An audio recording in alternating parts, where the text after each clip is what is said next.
Assalamualaikum warahmatullahi wabarakatuh.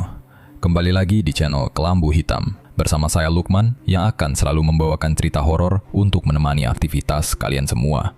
Gimana kabarnya teman-teman semua? Semoga kalian semua dalam keadaan sehat selalu dan dilancarkan rezekinya. Kali ini saya akan membawakan kisah yang sangat mengerikan berjudul Mertua Pemuja Setan. Seperti apakah ceritanya? Tanpa perlu lama lagi, mari kita masuk ke ceritanya. Namun sebelum itu, dukung channel ini dengan menekan tombol subscribe dan aktifkan lonceng notifikasinya agar tak ketinggalan cerita horor lainnya. Selamat mendengarkan. Danu dan Intan baru saja menjalani kehidupan pernikahan selama beberapa minggu saat masalah besar mengubah hidup mereka. Usaha mebel yang dibangun oleh Danu mendadak mengalami kebangkrutan parah. Rekan kerjanya ternyata menipu, lalu membawa kabur semua modal usaha mereka. Kejadian tersebut membuat Danu menanggung banyak hutang kepada bank dan penyuplai bahan baku. Tabungan mereka perlahan habis tidak tersisa karena digunakan untuk membayar hutang dan kebutuhan makan sehari-hari. Mereka sudah tidak memiliki sisa uang simpanan, bahkan sekedar untuk membayar sewa kontrakan bulan ini. Pemilik kontrakan akhirnya meminta mereka segera pindah, sehingga barang-barang mulai dikemas ke dalam kardus. Danu terlihat sangat lelah secara pikiran, dan dia lebih banyak diam sejak kejadian itu. Intan berusaha keras mengerti keadaan suaminya, serta tidak banyak menuntut di tengah kondisi sulit. Namun keadaan ekonomi yang benar-benar hancur, membuat mereka tidak punya pilihan lain untuk bertahan hidup. Pada malam hari setelah selesai mengemas barang, Danu mengajak istrinya berbicara di ruang tengah. Danu merasa terpaksa meminta bantuan ibunya demi mendapatkan tempat berteduh sementara waktu.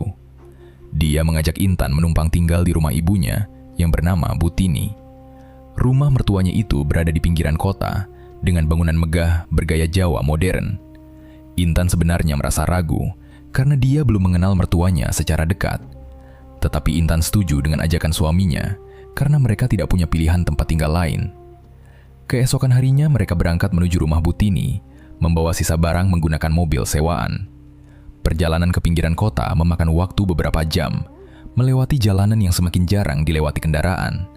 Semakin jauh meninggalkan area pusat kota, jalan raya mulai dipenuhi oleh pepohonan besar yang tumbuh rimbun. Mobil mereka akhirnya melaju pelan, lalu berhenti tepat di depan gerbang besi hitam. Saat gerbang besi berukuran tinggi itu dibuka perlahan, Intan bisa melihat sebuah rumah besar bercat putih. Rumah tersebut memiliki tiang penyangga dari kayu jati tebal yang berdiri tegak di bagian depan. Halaman rumah itu terlihat sangat luas dan bersih, tetapi suasana di sekitarnya terasa sangat kaku. Intan turun dari dalam mobil sewaan tersebut dan langsung merasakan suhu dingin aneh menyentuh kulitnya. Padahal saat itu matahari sedang bersinar sangat terang karena waktu masih menunjukkan pukul 1 siang. Suhu udara di area halaman rumah ini sangat berbeda jauh dengan suhu panas di jalan raya. Intan merapatkan jaket tebal yang dia kenakan sambil melihat ke sekeliling halaman rumah yang sepi. Tidak terdengar suara burung sama sekali, yang biasanya selalu ada di lingkungan dengan banyak pohon. Saat mereka berjalan mendekati pintu utama, seorang perempuan parubaya melangkah keluar menyambut mereka berdua. Perempuan itu adalah Butini, yang tampil rapi, namun dengan ekspresi wajah datar. Intan mencoba tersenyum seramah mungkin, lalu melangkah maju untuk mencium tangan mertuanya sebagai tanda hormat. Namun Butini hanya diam saat menerima uluran tangan Intan tanpa membalas senyumannya sama sekali. Tatapan mata Butini terlihat sangat dingin sejak hari pertama Intan datang menginjakan kaki ke tempat itu. Dia hanya berbicara singkat kepada Danu, menyuruh anak laki-lakinya itu segera membawa barang ke kamar. Ketika Intan melangkah masuk melewati pintu depan, suhu dingin yang dirasakannya terasa semakin menusuk tulang. Rumah besar itu dipenuhi perabotan kayu jati tua yang diukir rapi pada setiap sudut ruangan. Lantai rumah tersebut terbuat dari marmer mengkilap yang bersih, tetapi cahaya lampu di dalam rumah justru terasa redup. Intan berjalan pelan mengekor di belakang Danu, memperhatikan keadaan bagian dalam rumah yang benar-benar sunyi senyap. Dari arah lorong menuju ke dapur, Intan melihat ada beberapa pembantu yang sedang bekerja. Namun ada sebuah hal yang sangat ganjil, yang langsung membuat perasaan Intan menjadi tidak nyaman. Para pembantu itu berjalan dengan langkah kaki pelan, dan mereka selalu menundukkan kepala ke bawah. Tidak ada satupun dari pembantu itu yang berani berbicara atau menatap wajah para penghuni rumah. Wajah para pembantu perempuan itu terlihat sangat pucat, mirip seperti orang sakit yang kurang istirahat tidur. Saat Intan memberikan senyuman ramah kepada salah satu pembantu tua, pembantu itu justru membuang muka. Pembantu tersebut buru-buru pergi menjauh, menghindari tatapan mata Intan tanpa mengucapkan satu patah kata pun. Waktu berjalan terasa sangat lambat bagi Intan, hingga akhirnya waktu malam hari tiba di rumah besar tersebut. Keadaan rumah berubah menjadi jauh lebih gelap dan sepi jika dibandingkan dengan kondisi pada siang tadi. Tepat pada pukul 7 malam, seorang pembantu memanggil mereka karena makan malam sudah disiapkan. Meja makan di ruangan itu berukuran sangat panjang, terbuat dari sebatang kayu jati utuh yang tebal. Butini sudah duduk bersiap di ujung meja dengan punggung tegak dan raut wajah kaku. Tiba-tiba Butini meletakkan sendoknya, lalu menatap tajam ke arah Intan. "Intan, mumpung kalian lagi numpang di sini, ada aturan yang harus kamu ikutin," kata Butini. Intan sedikit menunduk. "Iya Bu, aturannya yang kayak gimana ya?" tanya Intan pelan. "Pertama, kamu nggak boleh ngaji keras-keras di rumah ini. Kalau mau ngaji, di dalam hati aja," ucap Butini tegas. Intan mengerutkan kening karena kaget.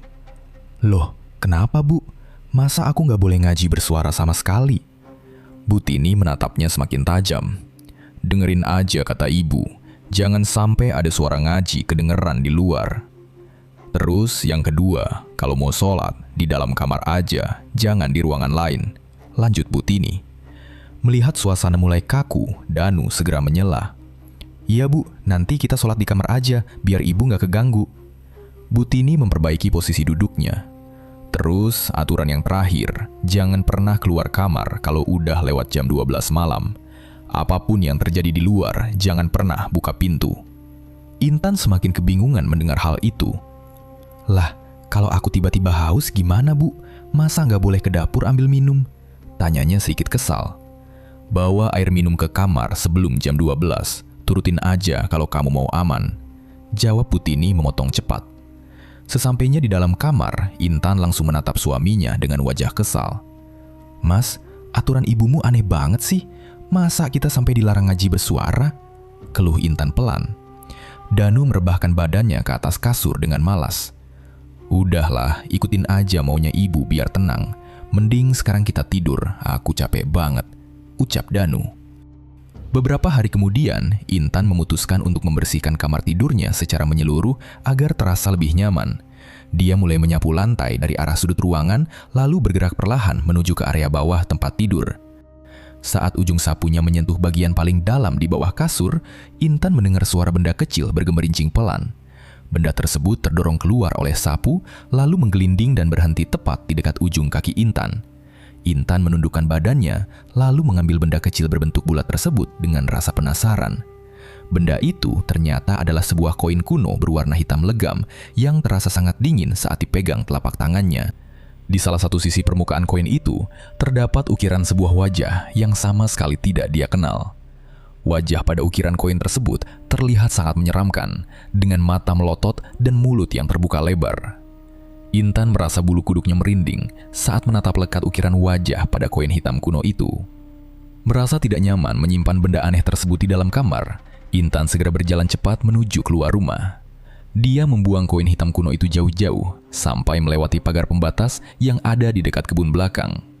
Intan merasa sangat lega, karena benda menyeramkan itu sudah tidak ada lagi di dalam area kamarnya. Namun, rasa lega yang dirasakan Intan ternyata hanya bertahan sementara waktu, karena kejadian aneh kembali muncul. Saat Intan sedang merapikan ujung selimut pada keesokan paginya, dia kembali mendengar suara benda kecil jatuh membentur lantai. Intan langsung memeriksa bagian bawah tempat tidurnya dan menemukan koin hitam kuno itu sudah kembali berada di sana. Posisi koin menyeramkan itu tepat berada di titik yang sama seperti saat pertama kali dia menemukannya kemarin siang. Keringat dingin langsung mengalir di pelipis Intan karena dia sangat yakin sudah membuang koin itu keluar rumah. Tidak ada satu orang pun yang masuk ke kamarnya sejak tadi malam sampai pagi hari ini. Intan kembali membuang koin tersebut pada sore hari, tetapi benda itu selalu kembali ke bawah kasurnya setiap pagi. Teror menyeramkan di rumah megah itu tidak hanya berhenti pada kemunculan koin hitam kuno yang sangat misterius. Pada suatu malam yang terasa jauh lebih dingin dari biasanya, Intan masuk ke dalam kamar mandi untuk sekedar mencuci muka. Kamar mandi tersebut berada di dalam area kamar tidurnya, dengan sebuah cermin besar terpasang tepat di atas meja wastafel. Intan memutar keran air berukuran sedang, lalu membasuh wajahnya yang terlihat sangat pucat dan kelelahan menahan kantuk. Saat dia mengangkat kepala untuk mengambil handuk kecil, lampu kamar mandi mendadak berkedip beberapa kali sebelum kembali menyala. Intan membuka matanya secara perlahan, lalu menatap bayangan dirinya yang terpantul sangat jelas di dalam cermin wastafel. Namun jantung Intan langsung berdegup sangat kencang saat melihat ada sesuatu yang berdiri tepat di belakang punggungnya. Sesosok perempuan memakai kebaya berwarna putih lusuh, sedang berdiri diam mematung menatap punggung Intan dari arah belakang. Rambut perempuan misterius itu berukuran sangat panjang, terurai berantakan ke bawah sampai menyentuh lantai marmer kamar mandi. Intan terdiam mematung karena ketakutan yang luar biasa saat perlahan memperhatikan wajah perempuan dari pantulan cermin tersebut. Wajah perempuan berbaju kebaya itu benar-benar rata, persis seperti sebuah lilin putih yang baru saja meleleh terkena panas.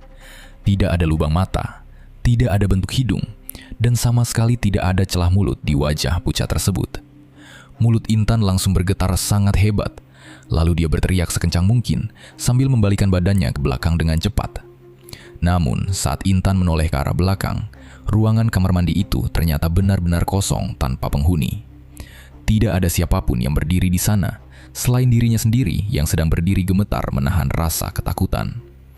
Mendengar suara teriakan keras dari dalam kamar mandi, Danu langsung terbangun dan menggedor pintu dengan sangat keras. "Intan, kamu kenapa teriak-teriak di dalam?" panggil Danu dengan nada panik.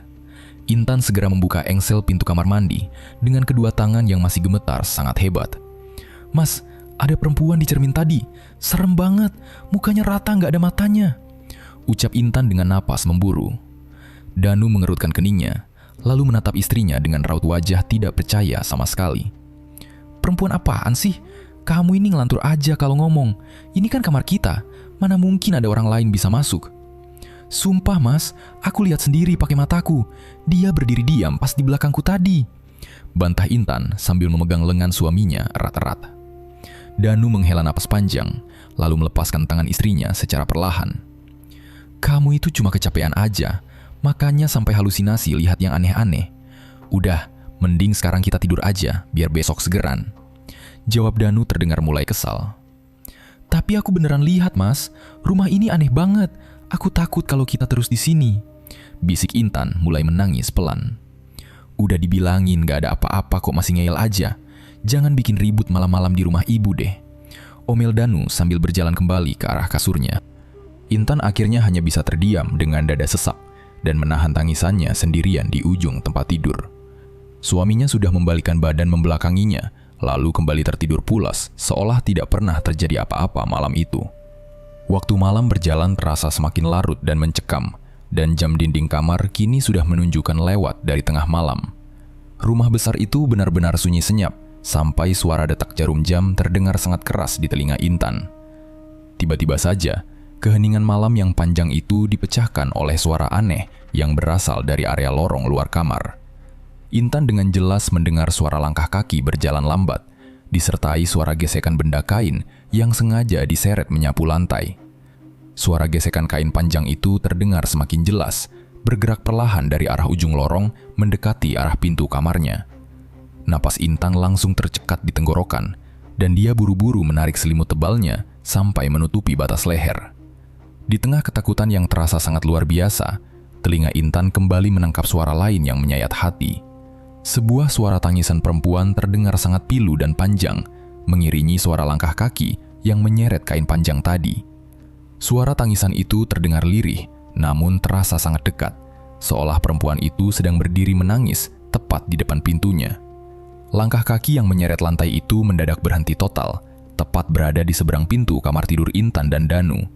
Tidak ada lagi suara langkah yang bergerak menjauh dari sana, menyisakan suara tangisan yang mengalun menembus celah bawah pintu.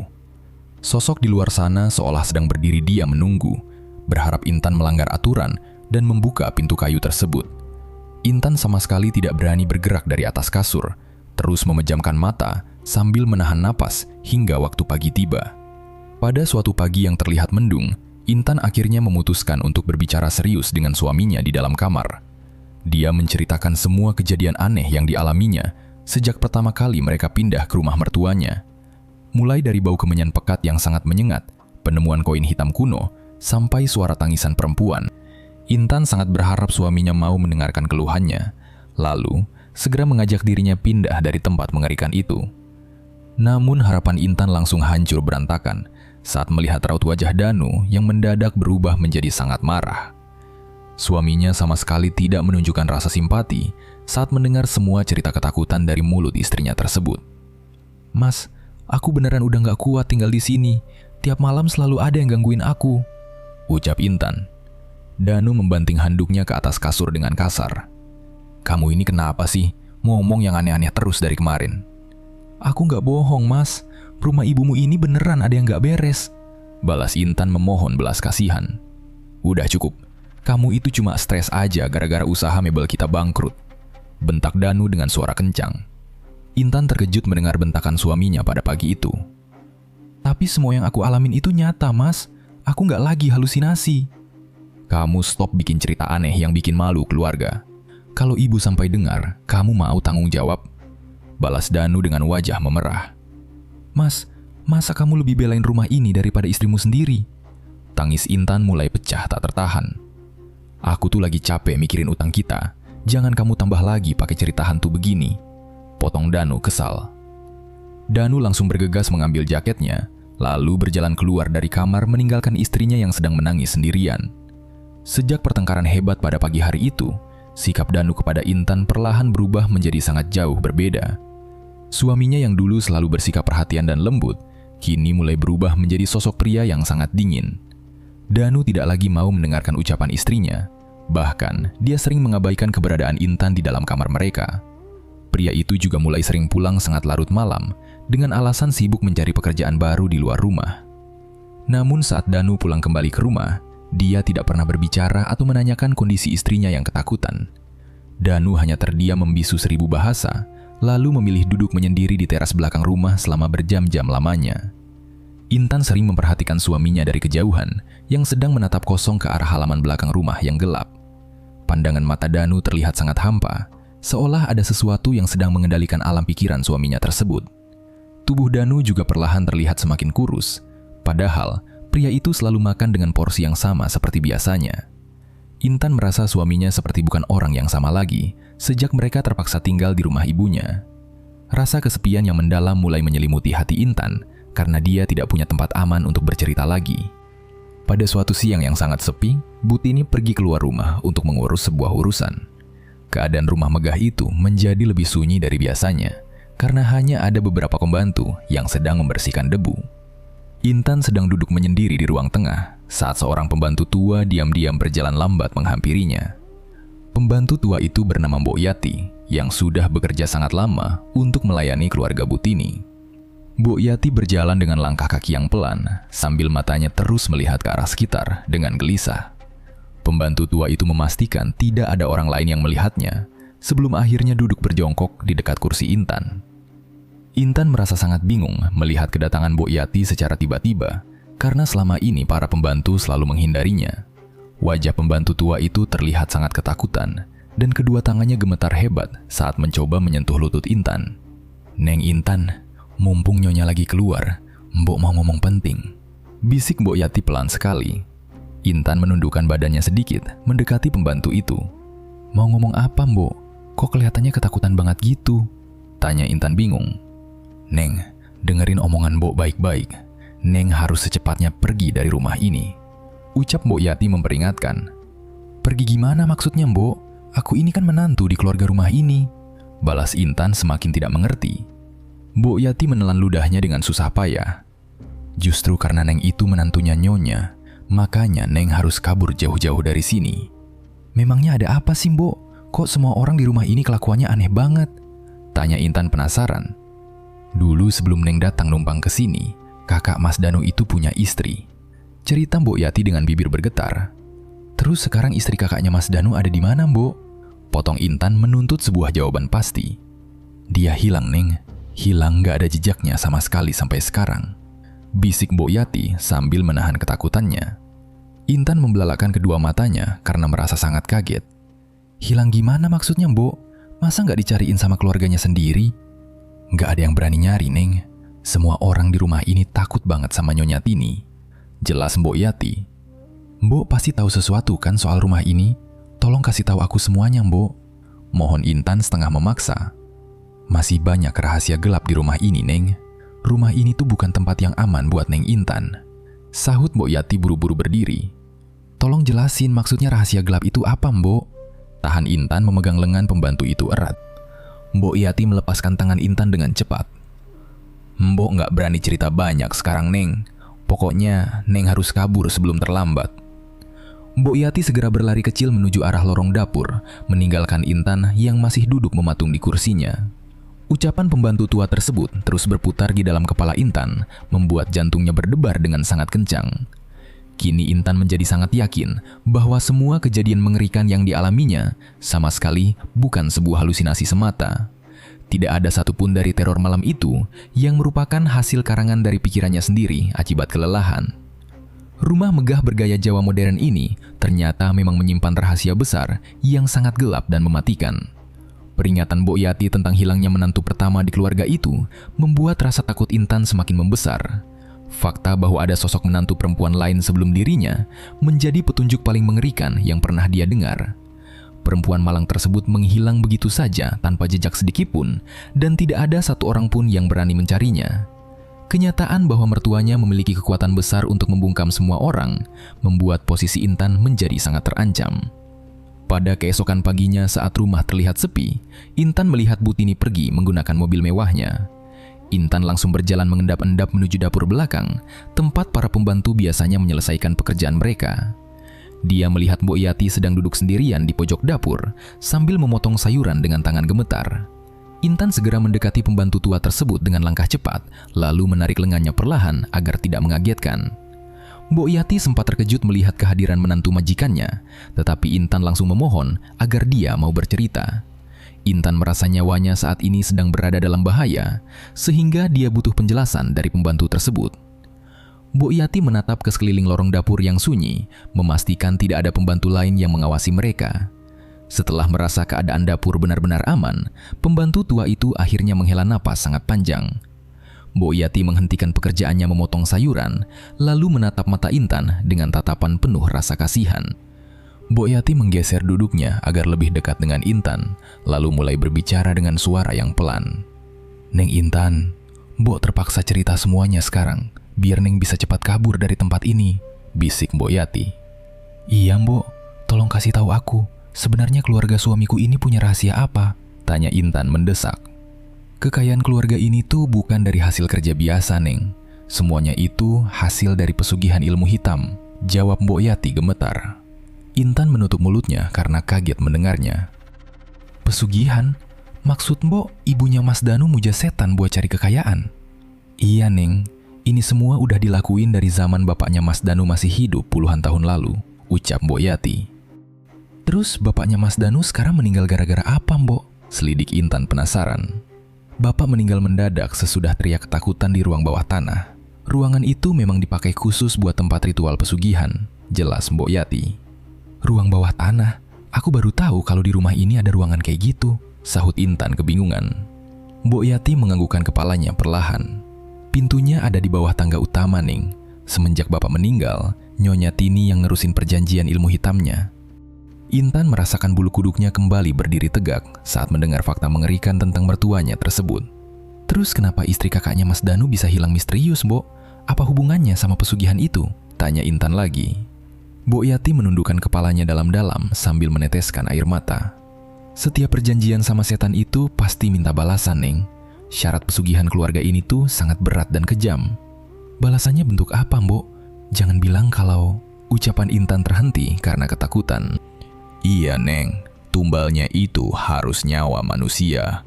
Dan setan itu selalu minta tumbal seorang menantu perempuan setiap beberapa tahun. Potong Mbok Yati menangis. Intan memundurkan badannya dengan wajah pucat. Jadi menantu pertama keluarga ini hilang gara-gara dijadiin tumbal pesugihan? Bener, Neng. Semua pembantu di sini sebenarnya tahu soal rahasia itu. Tapi kami semua diam karena takut dibunuh Nyonya, jawab Mbok Yati. Ya Allah, pantas aja hawa rumah ini gelap banget, ucap Intan dengan suara bergetar. Makanya Neng Intan selalu digangguin setiap malam. Soalnya Neng udah ditandai buat jadi tumbal selanjutnya, peringat Mbok Yati mempertegas. Pengakuan jujur dari mulut pembantu tua tersebut benar-benar menghancurkan semua harapan yang dimiliki oleh Intan. Jantungnya berdetak kencang sampai dadanya terasa sakit karena ketakutan yang menjalar ke seluruh aliran darahnya. Intan kini mulai memahami semua teka-teki mengerikan yang selalu menghantuinya sejak hari pertama pindah ke sini. Semua aturan aneh yang dibuat oleh mertuanya waktu itu ternyata memiliki tujuan yang sangat licik dan jahat. Larangan membaca ayat suci dengan suara yang keras sengaja dibuat agar kekuatan perlindungan agama perlahan menghilang. Mertuanya melarang Intan keluar kamar setelah lewat tengah malam, karena waktu itulah makhluk pesugihan mulai berkeliaran. Aturan tersebut sengaja dirancang untuk melemahkan kondisi batin Intan agar dia mudah diserahkan sebagai tumbal persembahan. Fakta bahwa suaminya membawa dirinya masuk ke dalam jebakan ini membuat hati Intan terasa sangat hancur. Danu yang seharusnya menjadi orang pertama yang melindunginya, kini justru berada di bawah kendali ilmu hitam ibunya. Intan menyadari bahwa dirinya sengaja dinikahi oleh Danu hanya untuk dijadikan persembahan demi menjaga harta kekayaan keluarga. Intan menangis dalam diam di sudut ruangan dapur tersebut sambil memeluk kedua lengannya yang terasa sangat dingin. Air matanya terus mengalir membasahi kedua pipinya yang pucat, memikirkan nasib malang yang sedang menimpanya saat ini. Dia tidak pernah menyangka pernikahan yang diimpikannya selama ini justru menyeretnya ke dalam jurang kematian yang mengerikan. Harta melimpah dan kemewahan yang dimiliki oleh keluarga suaminya ternyata dibangun di atas penderitaan para wanita malang. Bayangan wajah perempuan pucat yang rata seperti lilin meleleh di kamar mandi kembali terlintas di dalam kepalanya. Intan kini yakin bahwa hantu perempuan menyeramkan tersebut adalah arwah dari kakak iparnya yang mati dijadikan tumbal. Arwah perempuan malang itu terjebak selamanya di dalam rumah ini, menangis setiap malam karena menahan rasa sakit. Ketakutan yang selama ini mengurung pikiran Intan secara perlahan, kini mulai berubah menjadi sebuah dorongan untuk melarikan diri. Dia tidak mau berakhir tragis seperti para menantu sebelumnya yang kehilangan nyawa hanya demi tumpukan uang haram keluarga. Intan perlahan menghapus air mata yang membasahi wajahnya, lalu berdiri dari tempat duduknya dengan kaki yang gemetar. Dia mengucapkan banyak terima kasih kepada Mbok Yati karena pembantu tua itu sudah berani menceritakan rahasia ini. Mbok Yati hanya menganggukkan kepalanya dengan tatapan mata sedih, lalu segera kembali bekerja sebelum nyonya rumah pulang. Intan melangkah pergi meninggalkan area dapur yang lembab tersebut, berjalan kembali menuju kamarnya dengan pikiran yang kacau. Malam itu Intan sama sekali tidak bisa memejamkan matanya untuk tidur. Waktu demi waktu berjalan, terasa sangat menyiksa batin dan pikirannya. Suara detak jam dinding di dalam kamar terus berbunyi mengiringi keheningan malam. Intan sudah membulatkan tekad untuk segera kabur dari rumah mertuanya secara diam-diam. Dia harus pergi sejauh mungkin sebelum waktu malam Jumat Kliwon benar-benar tiba. Intan menoleh ke arah Danu yang sedang tidur pulas membelakanginya di atas kasur. Suaminya itu bernapas teratur tanpa menyadari kepanikan yang dirasakan istrinya malam ini. Tepat pada pukul 3 pagi, Intan perlahan bangkit dari atas tempat tidurnya. Dia berjalan mengendap-endap menuju lemari pakaian di sudut ruangan. Intan mengambil sebuah tas kecil, lalu memasukkan beberapa potong baju ganti secukupnya. Dia tidak membawa banyak barang bawaan agar langkah kakinya tidak terasa berat nanti.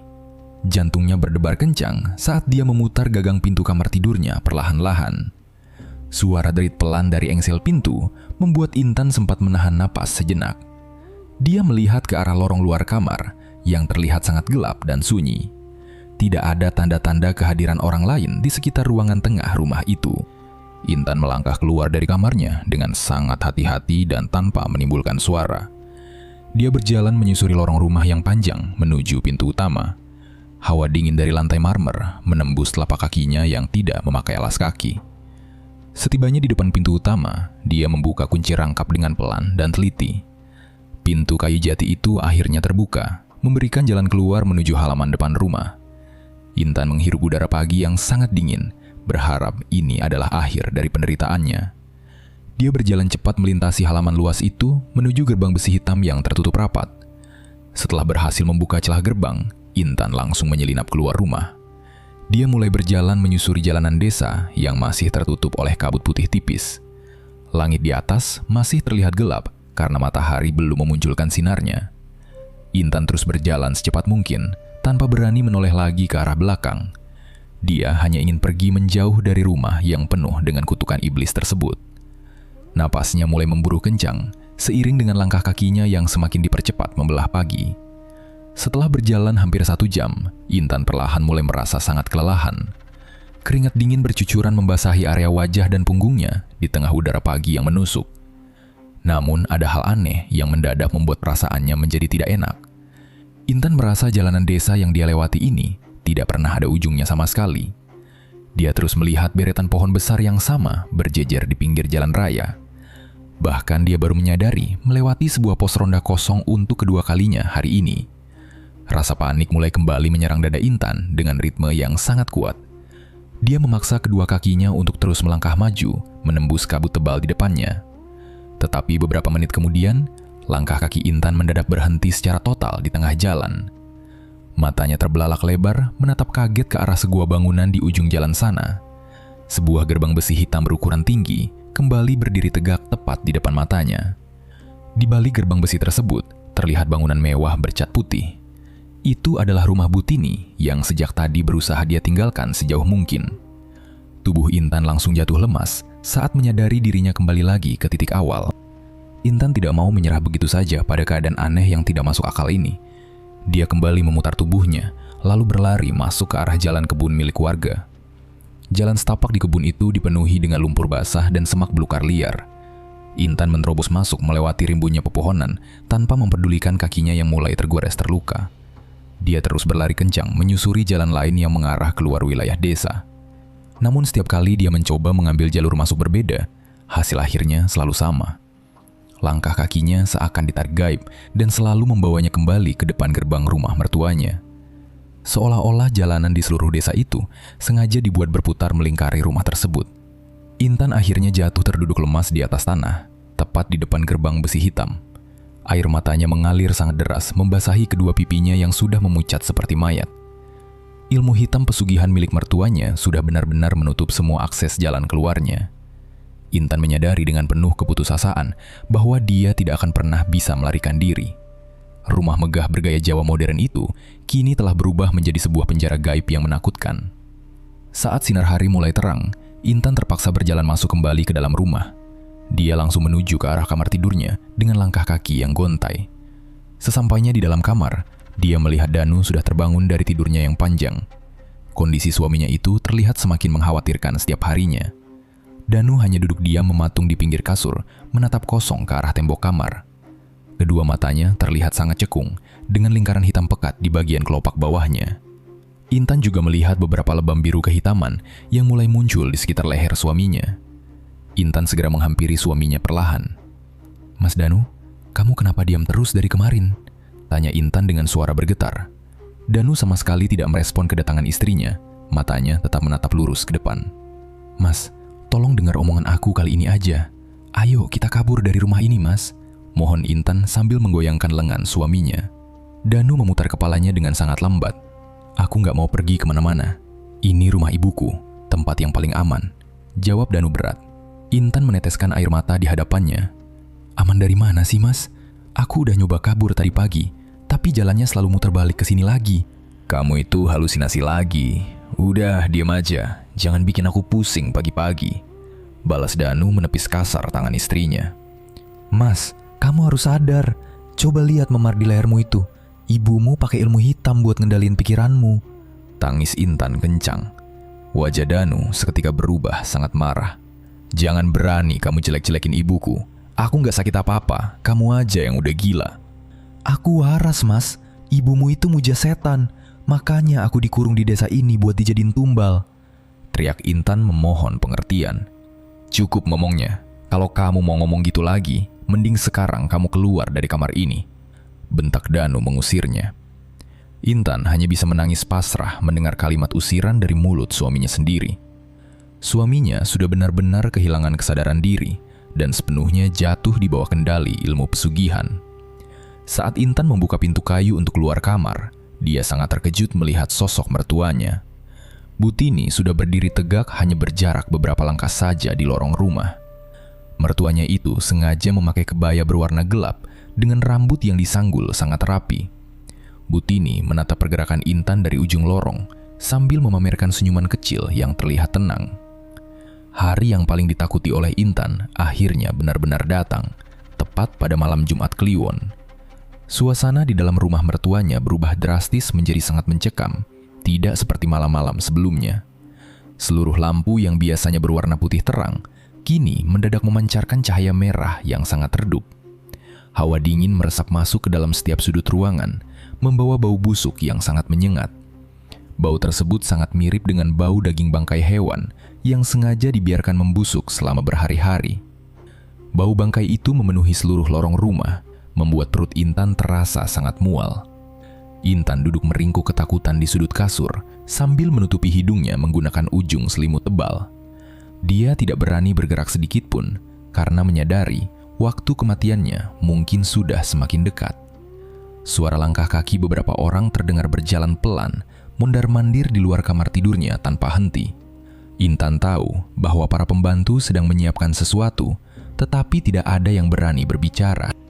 Tepat pada pukul 11 malam, gagang pintu kamar Intan tiba-tiba bergerak terbuka secara perlahan. Danu berdiri mematung di ambang pintu kamar, menatap lurus ke arah istrinya yang sedang ketakutan. Kondisi suaminya pada malam itu terlihat sangat mengerikan, karena Danu seperti sudah tidak memiliki jiwa. Kedua mata Danu terlihat benar-benar kosong, persis seperti orang mati yang sedang berjalan. Wajahnya sangat pucat tanpa ekspresi, dan lebam hitam di lehernya terlihat semakin membesar. Danu melangkah masuk ke dalam kamar dengan gerakan kaku, lalu mendekati Intan yang terus memundurkan badannya. Tanpa mengucapkan satu kata pun, Danu langsung mencengkeram pergelangan tangan istrinya dengan sangat keras. Tenaga Danu terasa berkali-kali lipat lebih kuat, membuat Intan langsung menjerit kesakitan saat tangannya ditarik paksa. Suaminya menyeret tubuh Intan keluar dari dalam kamar, memaksanya berjalan menyusuri lorong rumah yang berwarna merah.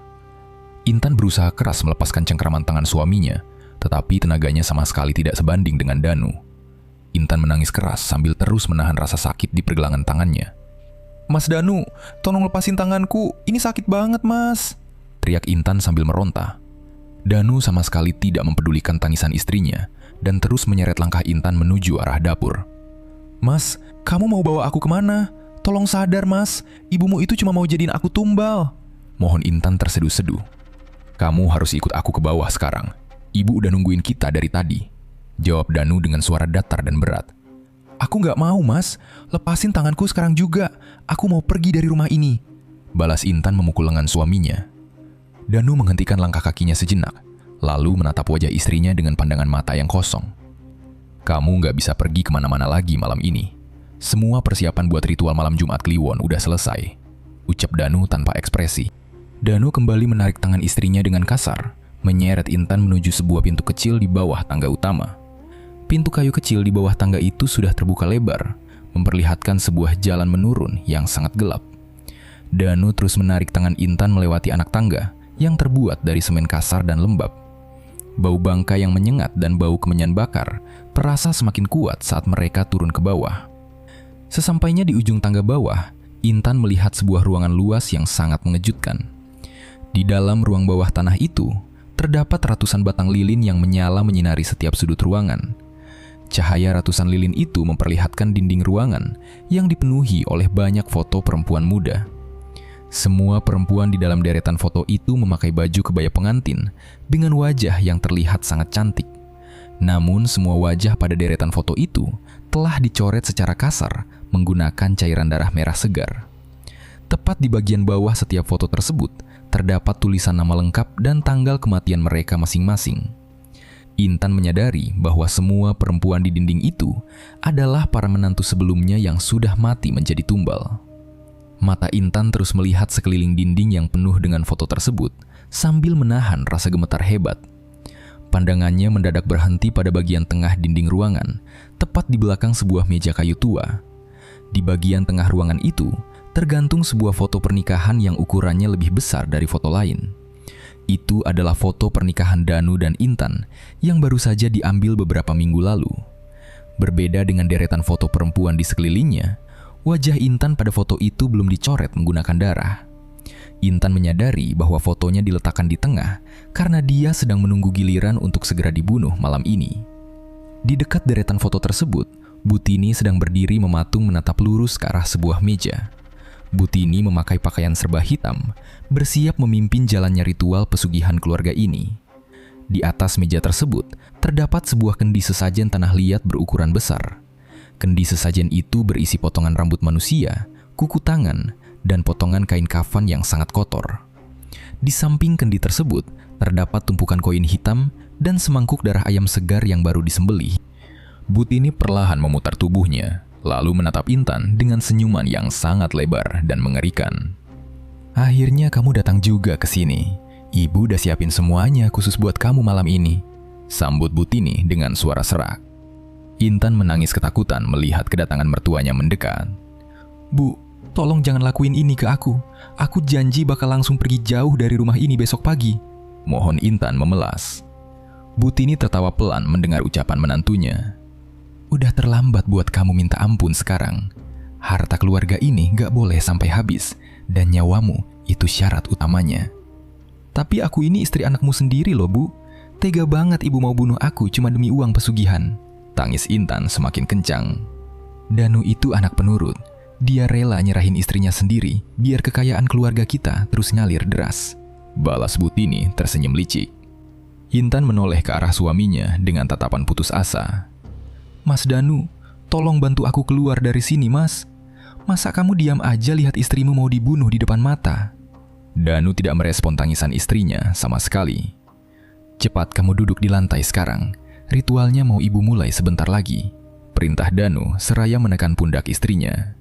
Danu memaksa tubuh istrinya untuk segera turun ke lantai dengan cara menekan kedua bahu Intan sangat kuat. Intan tidak bisa melawan tenaga suaminya yang sangat besar, sehingga dia terpaksa jatuh bersimpuh di atas lantai dingin. Tubuh Intan bergetar hebat saat kedua lututnya menyentuh lantai semen, tepat di depan meja kendi sesajen tersebut. Danu terus memegangi kedua pundak Intan dari arah belakang, memastikan istrinya tidak bisa kabur saat ritual dimulai. Butini melangkah maju mendekati meja sesajen, lalu mengambil semangkuk darah ayam segar dengan kedua tangannya. Mertuanya itu mulai berkomat-kamit membaca sebuah mantra pesugihan dengan suara lirih yang terdengar sangat menyeramkan. Ratusan nyala lilin di dalam ruangan bawah tanah itu mendadak bergoyang dengan sangat cepat, seolah tertiup angin kencang. Suara tangisan perempuan yang sering Intan dengar dari dalam kamarnya, kini kembali terdengar menggema di seluruh ruangan bawah tanah. Di tengah rasa takut yang luar biasa, dia tiba-tiba teringat pada sebuah benda di saku bajunya. Intan ingat bahwa dia masih menyimpan sebuah tasbih kecil yang selalu dia bawa setiap kali merasa gelisah. Dengan sisa tenaga yang ada, Intan perlahan menggerakkan tangan kanannya menuju saku baju sebelah kanan. Jari-jarinya yang masih gemetar hebat akhirnya berhasil menyentuh butiran tasbih kayu tersebut. Dia menggenggam tasbih itu erat-erat, lalu meyakinkan dirinya untuk melawan semua ilmu gaib ini. Intan membuka kedua matanya dengan sorot tajam, menatap lurus ke arah mertuanya yang sedang sibuk merapal mantra. Dia menarik nafas sangat panjang, lalu berteriak membacakan ayat kursi dengan suara yang paling lantang. Bacaan ayat suci itu keluar begitu saja dari mulut Intan, memecah suara mantra pesugihan yang dibaca Butini. Butini langsung menghentikan bacaan mantranya, lalu menatap menantunya dengan wajah yang sangat marah. Namun Intan sama sekali tidak peduli pada tatapan mertuanya dan terus membacakan ayat kursi berulang-ulang kali. Dia mengeraskan suaranya berkali-kali lipat, mengalahkan suara tangisan gaib yang menggema di dalam ruangan itu. Efek dari bacaan ayat suci tersebut ternyata langsung memunculkan reaksi yang sangat luar biasa hebat.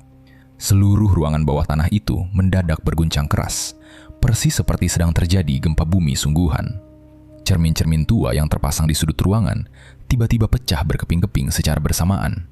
Serpihan kaca berserakan jatuh ke atas lantai semen, diiringi oleh suara jeritan melengking yang memekakkan telinga. Arwah-arwah perempuan tanpa wajah yang tadinya menangis, kini mulai berteriak histeris dari segala arah. "Diam kamu Intan, berhenti baca doa itu sekarang juga," teriak Butini sambil menutup kedua telinganya. Intan sama sekali tidak mendengarkan ancaman mertuanya. Allahu la ilaha illa huwal hayyul qayyum. Lanjut Intan membacakan ayat suci itu lebih keras. Ibu bilang diam, kamu mau bikin ritual ini gagal total, ha? Bentak Butini dengan wajah sangat panik. Aku gak bakal biarin ibu bunuh aku malam ini. Biar Allah yang hancurin semua ilmu hitam ibu.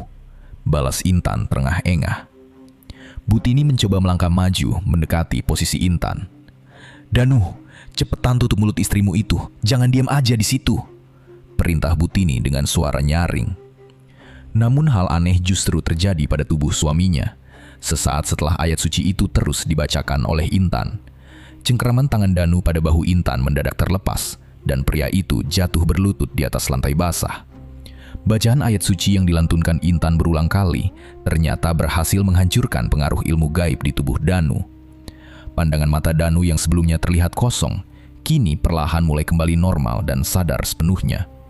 Danu memegangi kepalanya yang terasa sangat pusing dan sakit, lalu menatap sekeliling ruangan dengan wajah kebingungan.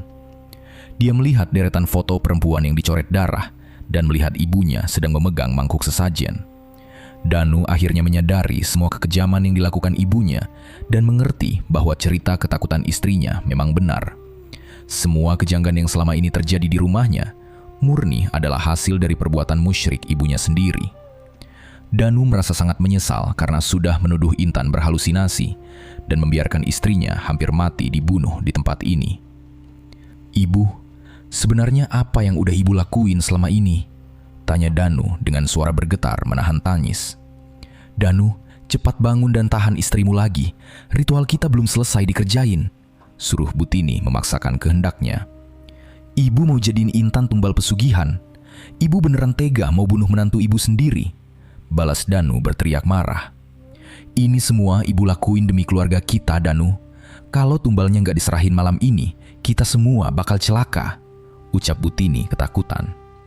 Aku mending hidup miskin kelaparan daripada harus makan uang dari hasil bunuh orang, Bu. Sahut Danu sambil berdiri tegap.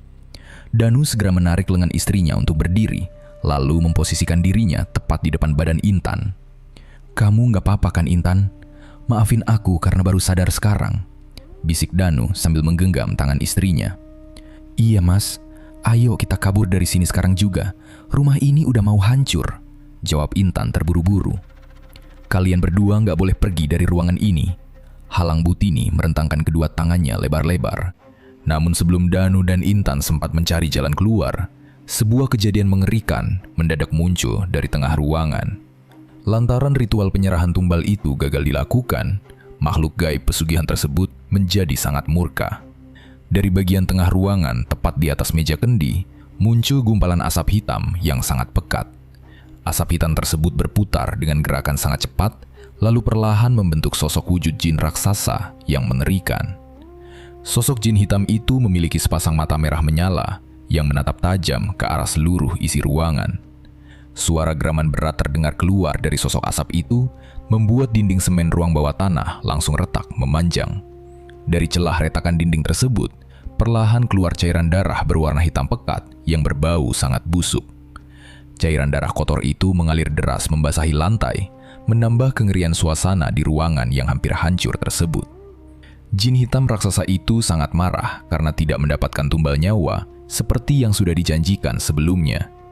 Karena tumbal pengganti gagal diserahkan tepat waktu, maka jin pesugihan itu menagih nyawa sang pembuat perjanjian secara langsung. Sosok asap bermata merah itu perlahan mengalihkan pandangannya, lalu menatap tajam ke arah posisi Butini berdiri. Butini membelalakan matanya melihat kemarahan jin peliharaannya, lalu dia melangkah mundur dengan seluruh badan gemetar hebat. Puluhan arwah menantu perempuan berkebaya lusuh tanpa wajah perlahan mulai bermunculan dari sudut-sudut ruangan yang gelap. Mereka tidak lagi mendekati atau mencoba menyerang Intan, melainkan merangkak cepat mengepung posisi Butini berdiri. Tangan-tangan arwah perempuan pucat itu menembus keluar dari lantai semen, lalu langsung mencengkeram kuat kedua belah kaki Butini. Mertua yang selama ini selalu bersikap dingin dan kejam itu, akhirnya menjerit sangat keras memohon pengampunan. Butini jatuh tersungkur ke lantai semen yang kotor, berusaha keras melepaskan cengkeraman puluhan tangan pucat tersebut. Ampun, jangan ambil nyawaku malam ini. Aku janji bakal cariin tumbal pengganti secepatnya. teriak Butini menangis histeris. "Ibu!" teriak Danu berniat maju menolong. Tetapi langkahnya tertahan oleh guncangan tanah yang keras. "Jangan ditolong, Mas. Itu udah balasan yang pantas buat perbuatan jahat ibumu sendiri." Tahan Intan menarik lengan suaminya kuat-kuat. "Tolong ibu, Danu. Jangan tinggalin ibu di sini sendirian." Tangis Butini sambil mengulurkan tangannya ke arah anak laki-lakinya. Butini mencoba bertahan mati-matian dari serangan gaib tersebut. Kedua tangannya mencakar-cakar lantai semen dengan sangat kuat. Dia terus menjerit memanggil nama anaknya, sambil menahan tarikan kuat dari arwah para menantunya yang dendam. Kuku-kuku jari tangannya sampai patah berdarah, akibat terlalu keras menggaruk lantai semen yang bertekstur kasar. Namun semua usahanya menahan diri sama sekali tidak berguna, menghadapi kekuatan jin yang sangat besar itu.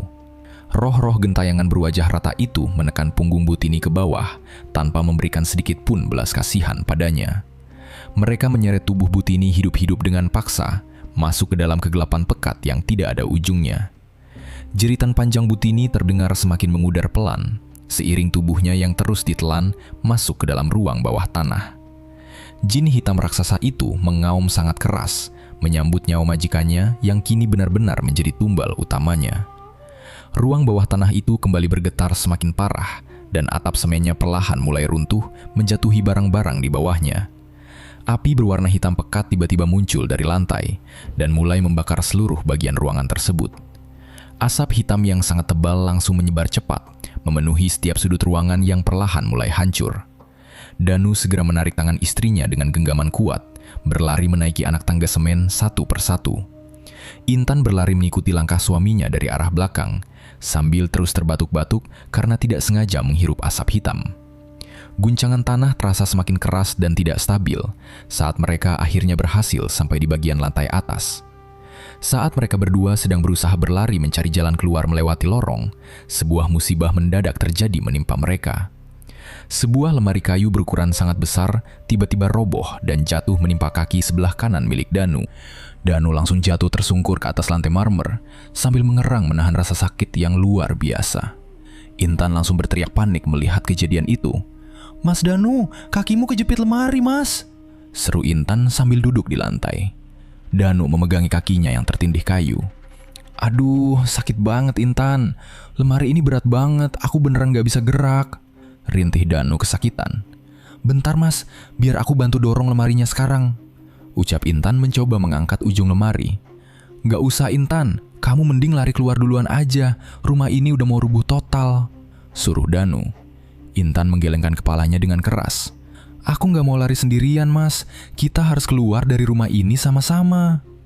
Intan memaksakan tenaganya mendorong badan lemari itu. "Ayo Mas, kamu juga bantu dorong sekuat tenaga dari arah bawah." Dengan menggunakan sisa tenaga yang masih dia miliki, Danu menahan rasa sakit lalu ikut mendorong badan lemari. Lemari kayu besar itu akhirnya bergeser sedikit, memberikan ruang bagi Danu untuk segera menarik kakinya keluar. Danu memegang erat lapak tangan istrinya, lalu memaksakan dirinya untuk berdiri menggunakan satu kaki yang masih kuat. "Ayo kita lari Intan, jangan pernah kamu lihat ke belakang lagi," teriak Danu menarik tangan istrinya. Mereka berdua kembali berlari dengan tenaga sekuat mungkin, menerobos kepulan asap hitam yang sudah memenuhi ruang tamu. Pintu kayu utama rumah mewah tersebut akhirnya terlihat jelas di ujung lorong yang mulai habis terbakar. Danu menendang pintu kayu besar itu dengan keras, sampai engsanya terlepas dan pintunya bisa terbuka lebar. Mereka berlari keluar rumah secara bersama-sama dan langsung menuju ke arah halaman depan yang terasa sangat dingin. Setelah berhasil mencapai jarak yang dirasa cukup aman di dekat gerbang, mereka membalikkan badan menatap ke arah rumah.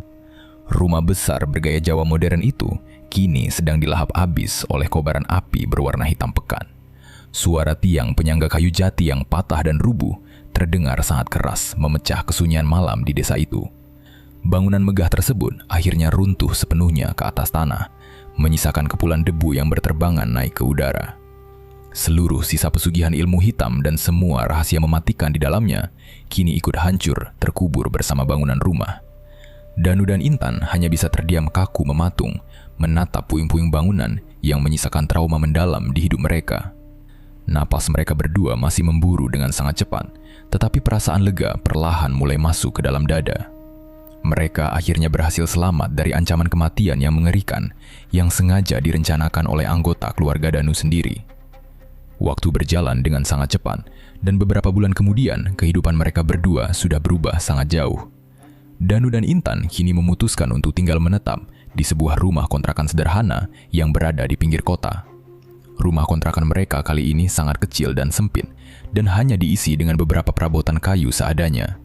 Mereka hidup menggunakan uang penghasilan yang sangat sedikit, murni dari pekerjaan halal yang dilakukan oleh Danu setiap hari. Danu bekerja keras menjadi kuli panggul di pasar tradisional, sementara Intan membantu mencari uang dengan berjualan makanan ringan. Meskipun keadaan ekonomi keluarga kecil mereka jauh dari kata mewah, kehidupan mereka berdua kini terasa jauh lebih tenang. Namun trauma malam mengerikan di rumah pesugihan tersebut ternyata tidak bisa hilang begitu saja dari ingatan Danu. Danu masih sering terbangun secara tiba-tiba pada malam hari dengan keringat dingin yang membasahi seluruh permukaan tubuhnya. Pria itu selalu teringat pada suara jeritan ibunya saat ditarik masuk hidup-hidup ke dalam kegelapan ruang bawah tanah. Malam itu Intan terbangun lalu mengusap pundak suaminya. "Mas Danu, kamu mimpi buruk lagi ya, Mas?" tanya Intan pelan. Danu mengusap wajahnya yang penuh keringat dingin. "Iya Intan, aku mimpi lihat ibu ditarik sama hantu perempuan berbaju kebaya itu lagi." "Udah Mas, jangan diingat-ingat terus kejadian malam mengerikan itu. Mending sekarang Mas coba tidur istirahat lagi aja," hibur Intan. "Kadang aku ngerasa bersalah banget Intan, tapi aku emang gak bisa nolong ibu sama sekali waktu itu," keluh Danu menundukkan kepala.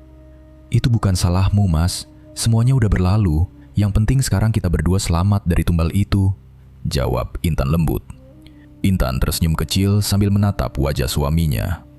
"Aku lebih milih kita hidup miskin tapi tenang kayak gini loh Mas.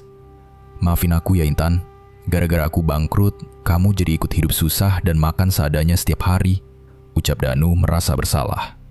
"Gak apa-apa Mas, daripada kita hidup kaya raya tapi hasil dari nikmatin uang persembahan tumbal nyawa orang lain," balas Intan menenangkan. Danu mengangguk perlahan, lalu kembali membaringkan badannya ke atas sebuah kasur tipis yang mereka gelar di lantai.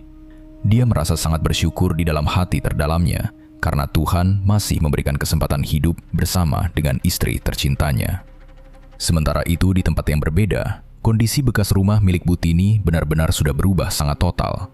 Rumah mewah yang dulunya berdiri sangat megah, kini hanya menyisakan tumpukan puing-puing hitam yang terlihat kosong dan berantakan.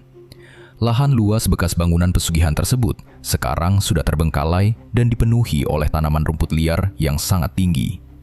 Tidak ada satupun warga desa yang berani datang mendekat, sekedar untuk melihat sisa puing bangunan rumah itu. Aura menyeramkan dan hawa dingin yang sangat aneh masih terus menyelimuti area di sekitar puing lahan tersebut. Warga desa membiarkan tempat itu menjadi lahan kosong selamanya, karena mereka semua sudah tahu tentang rahasia ilmu hitam di sana. Setiap kali waktu malam Jumat Kliwon tiba, beberapa orang warga sekitar sering melihat sebuah pemandangan gaib yang menakutkan. Dari arah lokasi puing yang sudah hancur itu, sering terlihat sosok hantu perempuan yang sedang berdiri diam mematung. Perempuan gaib itu memakai baju kebaya lusuh berwarna kotor, dan kulit wajahnya terlihat sangat rata tanpa ada mata dan mulut. Sosok arwah perempuan tanpa wajah tersebut selalu terlihat berdiri diam menatap lurus ke arah luar dari balik jendela. Posisi berdirinya melayang kaku tepat di area jendela lantai 2, seolah bangunan rumah tersebut masih utuh berdiri dengan megah.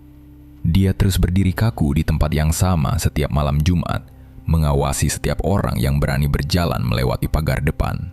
Kehadiran hantu perempuan berkebaya lusuh itu menyisakan sebuah teror mistis baru yang mungkin tidak akan pernah selesai. Hantu perempuan itu terus berdiri diam menunggu dengan sabar di sana, seolah masih mencari mangsa tumbal nyawa berikutnya untuk diserahkan. Cerita pun berakhir. Terima kasih buat teman-teman yang udah menyimak cerita ini sampai akhir. Buat teman-teman yang baru bergabung, jangan lupa untuk subscribe dan aktifkan lonceng notifikasinya. Nantikan cerita horor terbaru dari Kelambu Hitam. Saya Lukman, mohon pamit undur diri. Wassalamualaikum warahmatullahi wabarakatuh.